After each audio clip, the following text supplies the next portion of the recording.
Good evening and welcome to the STS-119 post-launch news conference. We're pleased this evening to be joined by NASA's Associate Administrator for Space Operations, Mr. Bill Gerstenmaier, Japan Aerospace Exploration Agency Vice President, Yukihide Hayashi, Mission Management Chairman Mike Moses, and Shuttle Launch Director Mike Leinbach. Good evening. We will begin with opening comments and then take your questions. Mr. Gerstenmaier? Thanks, Mike. It's great to be here. I think when we work a little extra hard to get to the launch, I think it's even a little sweeter when the launch actually occurs. And this worked out just really wonderful. I can't thank enough the teams that worked so hard to get us here, the flow control valve team that worked many days to get ready and clear the flow control valve issue. That was a true team effort throughout NASA. We did work at Stennis and at the Glenn Research Center, at Marshall, at Ames. It was just the entire team pulled together to work that issue and get it resolved, and that was just a phenomenal effort. And then I can't say enough about the great team down here at KSC that took the GSC umbilical carrier plate activity and the hydrogen leak that occurred there, and they were able to work that and work over the past couple days to get that equipment back. They had a lot of critical work that needed to be done. It wasn't easy work, but they just did a phenomenal job, and I really want to thank them. I also want to thank the range folks that helped us with the range, that made sure that we could get a launch, a place to go fly. I know the WGS folks wanted to go fly as well, and they were very gracious to let us get on the range and go ahead and fly. So again, a tremendous team effort, tremendous work for folks. I can never say enough about these launches. This launch was really special. If you saw it and you saw the clouds and you saw the SRB separations, I don't think I've seen a launch that was as pretty as this one. So each one continues to amaze me. It continues to amaze me how strong the team is, how much they work together, how much they're dedicated, and what precision. And when that precision all comes to work and we have a flawless launch like this, it's just fantastic. So thanks. I'm very happy to witness this successful launch of the Space Shuttle Discovery, on which JAXA's astronaut Koichi Wakata boarded. Mr. Koichi Wakata is on the board as a mission specialist this time, and he will replace astronaut Sandra Magnus. This mission marks the Japanese first resident ISS astronaut mission. And during his stay, he is going to perform full-scale space experiments in GEM Kibo. This mission is a giant leap for the Japanese manned space activity program. It will accumulate valuable knowledge and experience for the future Japanese space utilization program. The Kibo's overboard experiment platform and the overboard pallet will be launched soon. I'd like to express my heartfelt gratitude to those who supported astronaut Wakata, both in Japan and the United States, especially to the NASA staff. And I sincerely hope your continued support to the Japanese space program. Thank you. Let's see, folks, good evening. It's a whole lot sweeter being here today talking to you than it was a few days ago when we were talking scrub turnaround options. We came to do what we needed to do tonight, and it went off perfectly.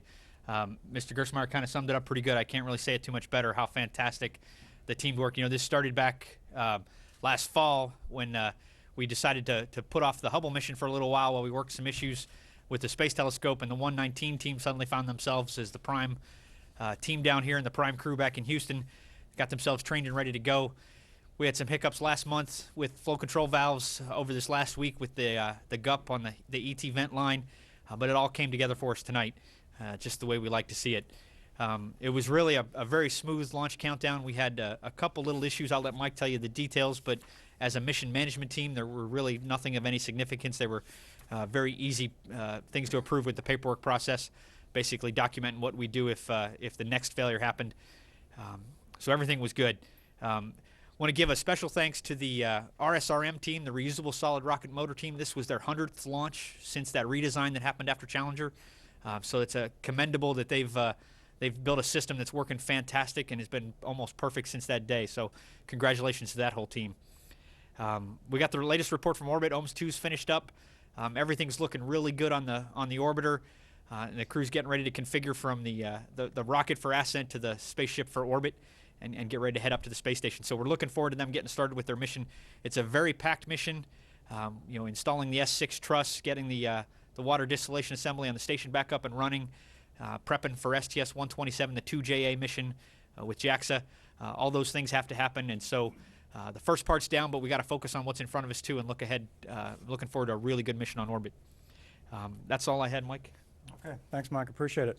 Well, the countdown really was pretty smooth. We had a couple issues we worked, but really never constrained to T0.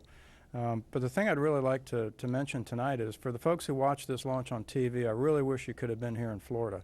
I've seen a lot of launches, either as a test director or the launch director, and this was the most visually beautiful launch I've ever seen. It was just spectacular.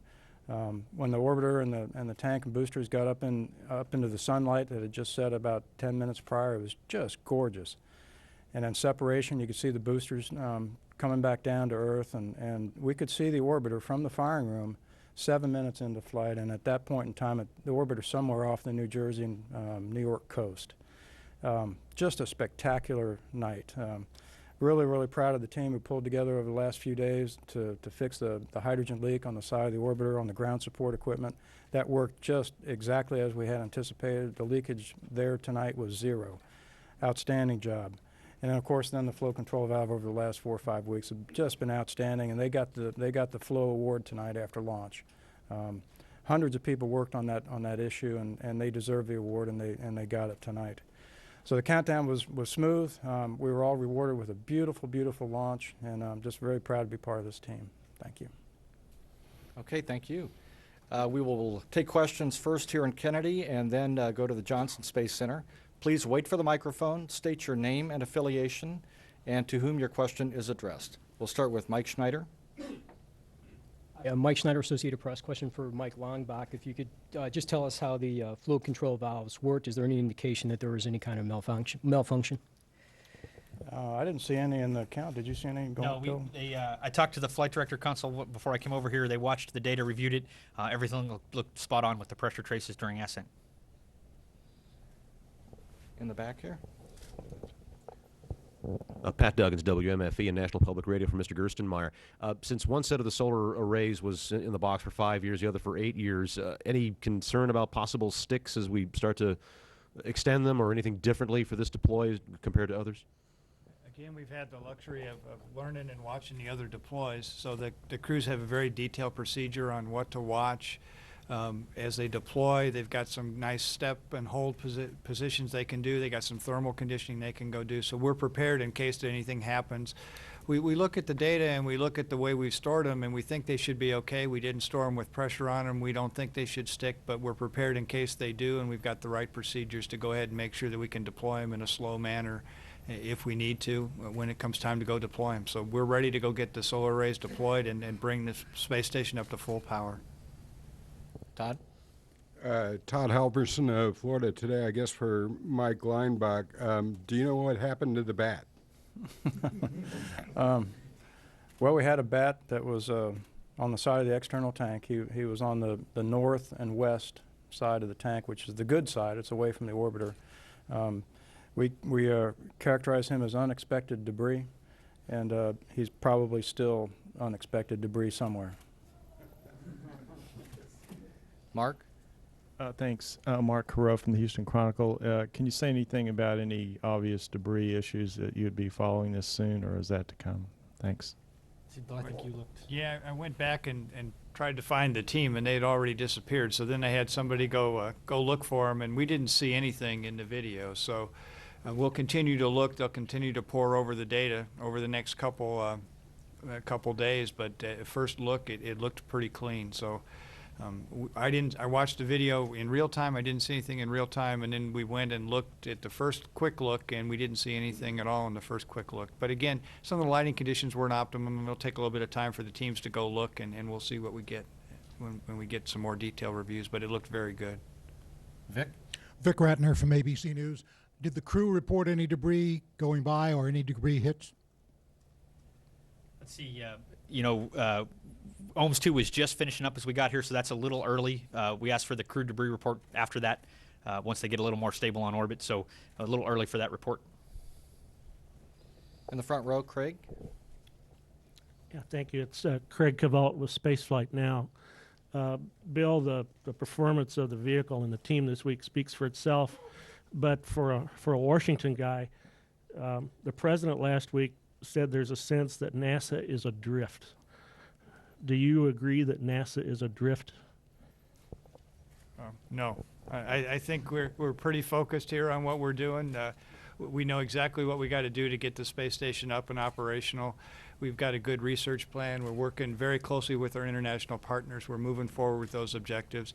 We're making very good progress on the constellation hardware, as you can see over in High Bay 4 of the VAB. So I think we're moving in a good direction. I think we can do a better job of communicating what we're doing with folks on the outside and let them know what we're doing.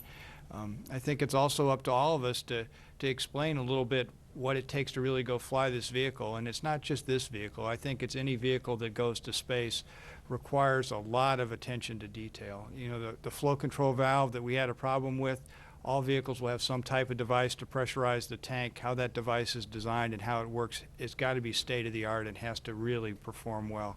The umbilical carrier panel that we had trouble with, that same thing will sit on other vehicles. It sat on the Saturn vehicle as well in a similar design. So that the fact that our teams can work and be focused and resolve those problems, but yet still keep the big picture in play and make sure that we can figure out how to go get the mission accomplished is a huge plus for this team. And in that sense, I don't consider us being adrift. We're very focused. We know what we need to go do. We were able to remove an EVA from this flight to get back to 3 EVAs to get the work that needed to be done to continue steady progress towards where we are to get space station to a state where it can be more fully utilized and we can increase the crew size to 6. Greg. Greg Dobbs, congratulations, from HDNet Television. I'd like to look forward about a year and a half to go, as things now stand before the fleet is retired. 8 more missions on the schedule, maybe 9. If you're going to keep that schedule, you've got to operate at a pace faster than you've been able to do in the last year or 2, or maybe even a little more. Can you do it? I'll ask, I'm not sure who it's for. Maybe Bill, maybe Mike Lineback, maybe both of you. I don't know, kind of our answer is that we're going to take each one of these flights one at a time and focus on that next flight and then just continue to work it out and see how it comes across as we move forward. So I don't think it's out of the realm of possibility, but we're not going to do something dumb and push something and work too fast or push too hard. So we'll take the right steady pace and just keep moving forward with one flight at a time. And Mike, I don't know if you want to add. Well, from a processing perspective, you know, our guys love to work on the orbiters, and we wish we had more flights than we do, frankly. But we are where we are. We're going to process and launch these, and like we said before, as long as they stay at a relatively good spacing, we should be able to make those with no problem at all. May I ask to follow, what is the consequence if you don't? The consequence to the build out of the space station, amongst other things? Well, again, we've kind of ordered the flights in a manner that if we have to drop a flight off the end, we can drop it off. The idea was we wanted to populate the space station with a lot of spares towards the end, so it could essentially operate without the shuttle being around until the commercial resupply services contracts come in place and until CEV gets flying. So we wanted to have the station fully populated with spares to be in a more robust posture. If for some reason we can't achieve that and we have to drop a flight off, we'll leave space station a less than desired posture, but it still should be usable. It still should be able to meet its research objectives. So again, there's not a, you know, in our world, there's not a really it's okay, it's not okay kind of line. It just gets a little bit tougher. And we really want to get all those flights, but if we don't, we'll figure out a way to deal with them and we'll be prepared. Ada.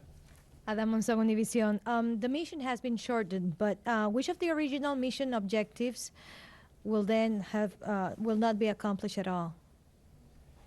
Let's see. You know, the major mission objectives are going to be accomplished. We list them out in a priority table.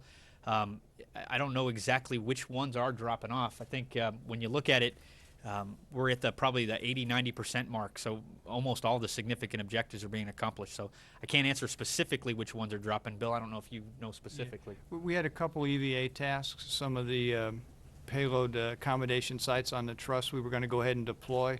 Those were needed for ULF-3, which is a flight which is 3 flights away, 4 flights. way. So there's plenty of time for us to pick them up during a stage or pick them up during one of the other flights that are there. So as Mike said, all the critical activities, the solar array deploy, the urine processor distiller assembly, that will get done.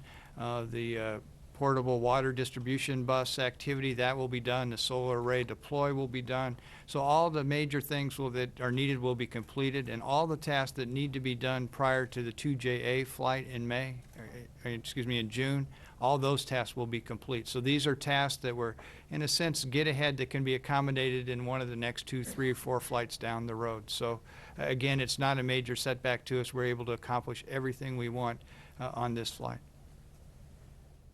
Curtis Kruger, St. Petersburg Times, for Mr. Gerstenmaier or anybody else who'd like to jump in. On the valve issue, it seemed to be kind of a slow and deliberate process of study, willingness to adjust the launch schedule, and I wonder, would that have gone the same way pre-Columbia? Were we maybe seeing the result of some of the post-Columbia reforms and the willingness to take maybe a slower pacing with this? Boy, I don't know. It's hard to say. You know, we kind of work the data that's given us, and when we see the data and we see something we don't like, we need to resolve it to the extent that we need to get it resolved before we can go fly. So it's tough to say if it's a pre or post Columbia thing. I think we always address those problems that we knew were problems with the same rigor.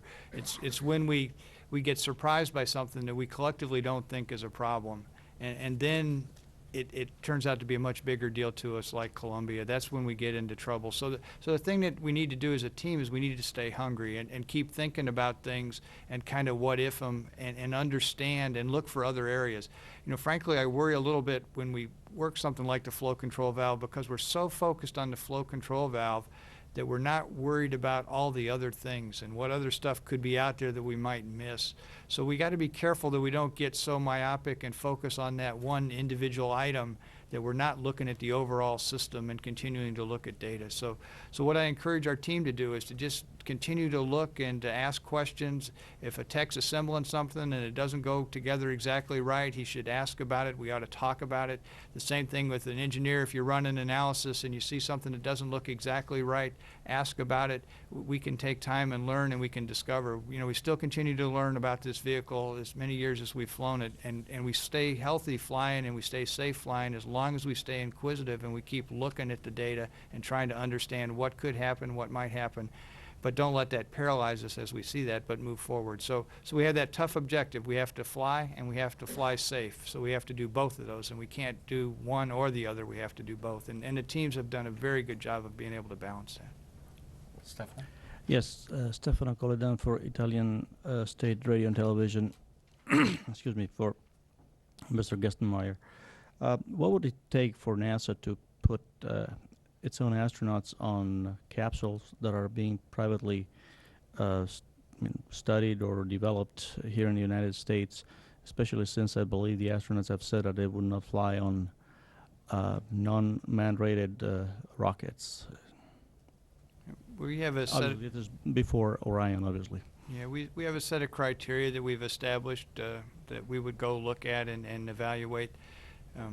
Again, I think an approach that we're following now is we have some commercial resupply service contractors that are in place that are working on developing and launching cargo to space station, and also will return some cargo from space station. I think those rockets we'll gain experience with those. We'll see how well those rockets work, and then they might be the kind of the basis that you might then start thinking about moving into carrying crew on board. So we have a pretty formal process laid out that we would go through and review with the contractors before we would commit our crews to go fly on. We'll take one more here and then come back. We'll go to Johnson Space Center and then come back here for follow-ups. Go ahead. Oh, my name is Yoshitomi from Mainichi Newspapers. Mr. Gerstenmaier, Japanese government has begun to consider to have its own manned space scheme, like exploring on the moon.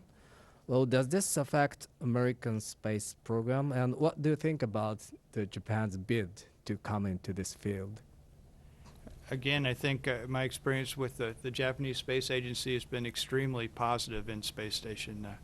The fact that they're getting ready to go fly the new HTV cargo transfer vehicle. In fact, they're going to do some captive test firings at Tanegashima, I think in the next month and the month after that. That's tremendous work. I think in space we really need to look at cooperation amongst nations and work together. And if the more countries that can contribute, it can help and bring resources to the table, the better it is for all of us. So I think when we go back to the moon, we want to do it jointly with international partners. We want to use space station as kind of a proving ground of how we can put together those international relationships, how we can use hardware together to accomplish those goals and then move forward to the moon. So I'm very supportive of those kind of activities. I think it's the way of the future to work internationally and to work as a team. Okay, let's go to the Johnson Space Center for a question. Gina Sinceri, ABC News for Mike Leinbach. So how many more surprises do you think the shuttle has with 10 remaining missions? It seems like it still has the ability to surprise you, Mike. Surprise and delight. This is a tremendous program to work for, and you know, the team tonight just performed excellently. I promised everybody in the firing room to get a picture of the launch, because there's so many folks in the back of our firing room that can't see the beautiful view that Mike and I have and Gerst out the windows. How many surprises? You know, I don't know. Surprises are good. I'm a guy that likes change. I'm a guy that likes challenges, but I also like a beautiful liftoff, and we got all that tonight. Okay, we're back here at Kennedy for a follow-up question. Todd? Todd Halverson of Florida Today for Bill Gerstenmaier. NASA got $400 million in the stimulus package that was signed on February the 16th, and I'm wondering what options you're looking at for trying to minimize the gap with that $400 million. What options you're considering, whether you're considering doing an extra Ares test flight or what's out there to consider?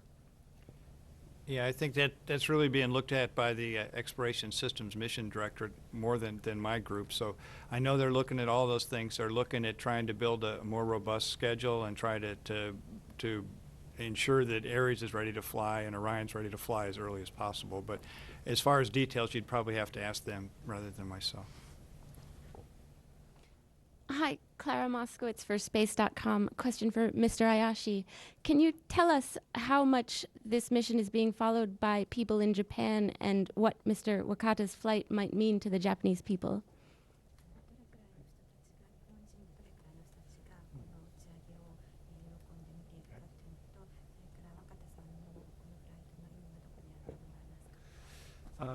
If you don't mind, may I return your question through an interpreter. 日本の非常に多くの方が若田さんのこの飛行、特に今日の成功を喜んでいると思います。First of all, so many Japanese people are very, very happy and watching Mr. Wakata's flight, successful flight. 日本の担当大臣もぜひ見たいと言っとったんですけれども、残念ながら国会の関係で来れませんでした。しかしそういう意味で非常に大臣も含めて非常にこのフライトに注目をしております。The Minister of Mixed Japanese Education and the Technology Ministry's head wanted to come over here to see the launch, but because of the schedule, he was not able to come. So this flight or this launch was very much focused, taking attention. このフライトの意味としては日本の宇宙飛行士として初めて長期滞在をするということが目玉であります。The meaning for this mission for the Japanese people is that this marks the very first long stay mission by the Japanese astronauts. 従来は2週間前後の滞在だったんですけれども、非常に長い期間でそれ以外のいろんなことが可能になるというふうに考えておりますので、我々非常に期待をしております。In the past, the Japanese astronauts stayed only 2 weeks or so, but this time the astronaut will stay much more longer. During that time, he can accomplish a lot of things. それから若田さんが帰ってくる時に打ち上がりますシャトルで日本のモジュールの希望の最後の3つの最後の部分が打ち上がります。それを完成して帰ってくるということで、これも非常に日本の有人宇宙技術の進展にとって意味があると考えています。And also, before Mr. Wakata comes back on the shuttle flight, that shuttle flight brings three final parts of the Japanese experiment module Kibo. So, in other words, he will finish building up the Japanese experimental module Kibo. So it is very, very meaningful for the Japanese manned space program. Frank? Frank Mooring with Aviation Week, also for Mr. Hayashi. I understand that Japan is going to have a new space law, I believe, next month.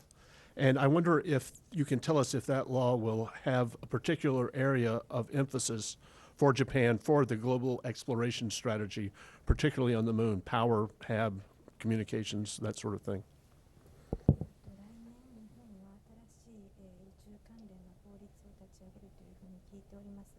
この新しく始まる法律ではどのエリアにフォーカスを置いているんですか。特にそのグローバルな発展というふうな意味で、月のこととか、それからその他のエネルギーのこととかも含めてお話しください。日本の宇宙に関係する法律は実は去年ベーシックロー基本法って格好で成立いたしました。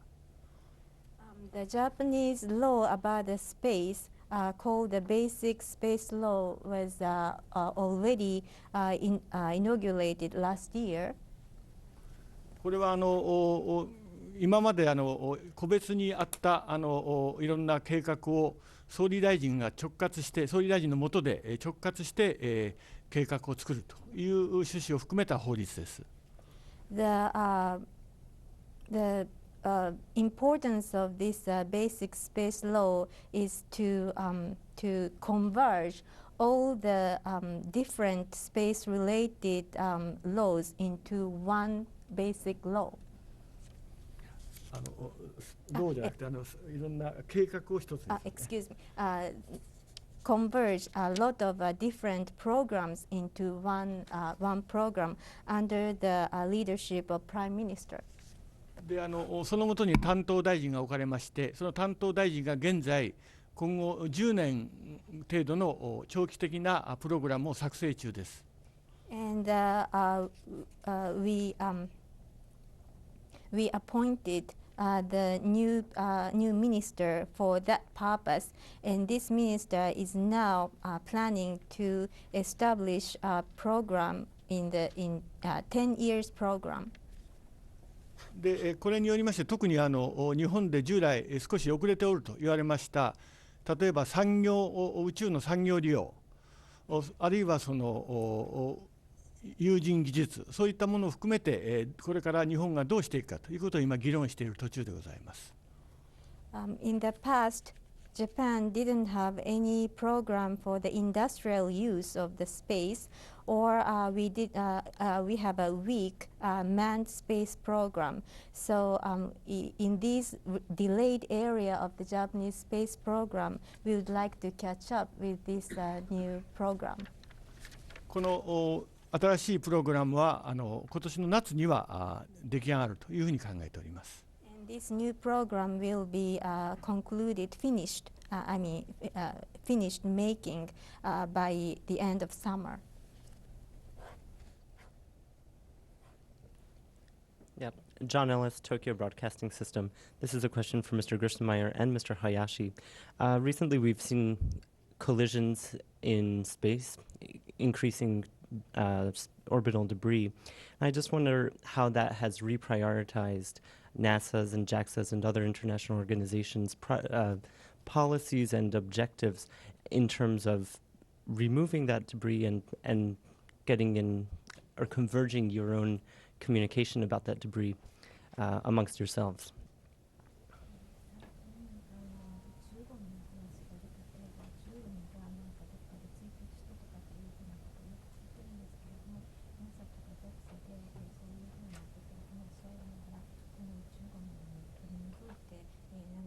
するというふうなプランはありますか？